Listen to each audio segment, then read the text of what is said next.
Sûr que tu as déjà vu passer cette image. Si tu l'as pas vue vraiment, écoute bien, je vais t'aider à la visualiser. Tu vois, il y a 2 équipes, une charrette. La première équipe, elle pousse comme des dingues. Ils arrêtent pas de transpirer, ils forcent, ils sont à bout de souffle, quoi. C'est normal parce que leurs roues sont carrées et à côté, tu as une autre équipe avec la même, charrette, mais elle, elle a les roues rondes et eux, ils ont déjà fini de pousser et ils proposent même de venir aider les autres, l'autre équipe et la réponse est: «Ah non merci les gars, on n'a pas le temps, on est trop occupés». J'en ai encore eu l'illustration pas plus tard que vendredi dernier sur le QG RH. En fait, c'est la communauté digitale, tu sais, qui est dédiée au RH de l'industrie. J'ai fait un live sur spoiler, scoop, l'optimisation des processus RH pour gagner du temps et là, j'ai Hélène qui me dit: «Bah, ouais, mais Claire, c'est super ce que tu nous expliques, ce que tu nous présentes, mais moi, j'ai pas le temps». Et là, dans ma tête, vraiment, j'ai vu la charrette. Parce que si on est honnête 2 secondes, quand tu dis: «J'ai pas le temps», tu es déjà, en fait, en train de pousser ta charrette. Tu es en train de la pousser même beaucoup trop fort et elle a, probablement des roues carrées. Et ce que tu es en train de me dire, en vrai, c'est pas: «J'ai pas le temps», c'est: «Je n'ai pas le droit de m'arrêter». Alors attends, il faut que tu restes au bout de cet épisode parce que tu te doutes que je vais pas te laisser là, dans la panade comme ça.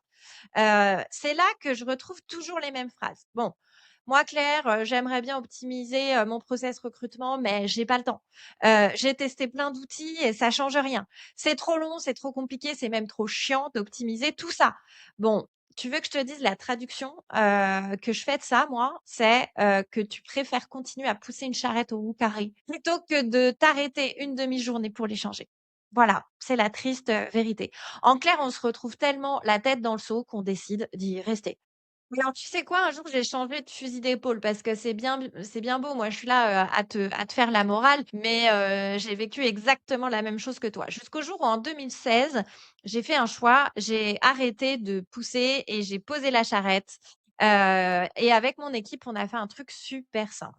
On a arrêté de refaire les mêmes choses, 10 fois différemment. On a arrêté de chercher les infos partout. On a arrêté de se demander à chaque recrutement, spécifique: «Mais attends, fais comment déjà? Je me rappelle plus de ce poste, c'est avec quel manager qui gère?» et cetera. On a tout clarifié. Une fois, une bonne fois pour toutes. Qui fait quoi à telle étape? Quand et de quelle manière? Et comment? Et surtout pourquoi? C'est quoi le but de tout ça? Et le tout, c'était vraiment d'arrêter de s'épuiser, d'être complètement en stress dès que l'un d'entre nous, l'une d'entre nous n'était pas là. Parce qu'en fait, notre réalité, c'est que clairement, on était sous l'eau. Le vendredi, sur une seule journée, on gérait environ, enfin, en moyenne, 22 recrutements. C'était complètement improbable. Une fois qu'on a posé tout ça, le résultat, c'est qu'on a gagné 35 de notre temps. Alors, je peux te le dire parce que j'ai vraiment tout, mappé, tout mesuré et cetera. On a mis en place des process beaucoup plus solides.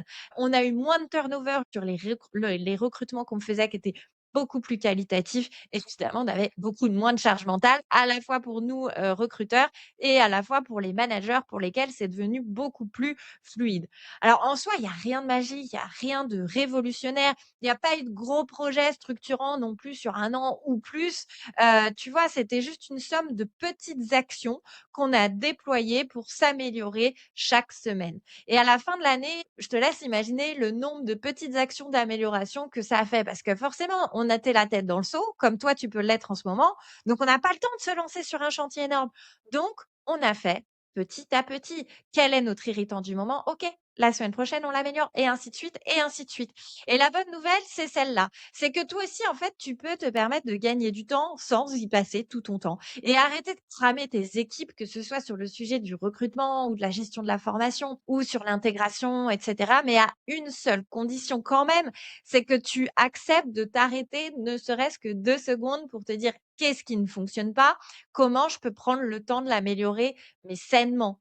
De poser ta charrette, en fait. Même si tu as pas le temps, c'est à un moment, il faut que tu la poses ta charrette au carré.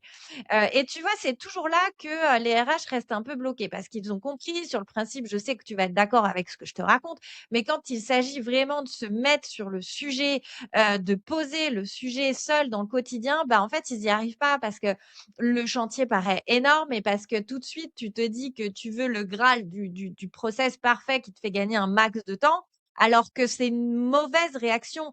Le process qui va te faire gagner un max de temps, tu vas le construire étape par étape. Tu vois? tu vas pas le construire d'un coup de manière optimale. Alors si tu es encore là, à m'écouter, c'est probablement parce que tu sais une chose c'est que continuer comme ça, c'est plus vraiment, une option. C'est pas que tu fais mal ton boulot, mais c'est parce que ton quotidien, en fait, il est devenu trop dense, trop fragmenté, trop énergivore et probablement si tu as une équipe, que tes équipes, elles en peuvent plus, en fait. Et c'est pour ça que le programme Développer sa performance RH, je t'en ai déjà parlé dans l'épisode, précédent. Je l'ai créé pour t'offrir un temps d'arrêt, un cadre collectif où pendant 8 semaines tu vas pouvoir reprendre la main, en fait, sur ta fonction RH. Surtout, tu vas remettre de la clarté dans, tes process, dans ta stratégie RH. Tu vas surtout découvrir et apprendre la méthodologie de résolution de problèmes et le pilotage en mode projet. Il y a que ça qui va te faire sortir, en fait, de ce rôle. L'intérêt, c'est qu'évidemment, on va le faire en collectif et moi, je vais pas juste apprendre, te dire: «Bah, tiens, hop là, voilà les clés, vas-y, maintenant, tu sais tout comment faire». Non, sur ces, 8 semaines, le but, c'est vraiment qu'on construise ensemble. On va, par ces séances collectives qui alternent théorie et pratique, véritablement construire un process, qui est, celui qui te pompe le plus de temps aujourd'hui. On va l'optimiser, on va l'écrire. Ensuite, pareil, on va travailler ta stratégie RH, on va déployer le plan d'action, le pilotage de projet qu'il te faut pour l'améliorer. On va résoudre tes problèmes, tu vois? Donc, c'est hyper puissant, c'est vraiment le levier qui va te permettre de reprendre la main sur, ta fonction RH, d'arrêter de t'épuiser, d'arrêter de passer ta vie, en fait, en mode, pompier.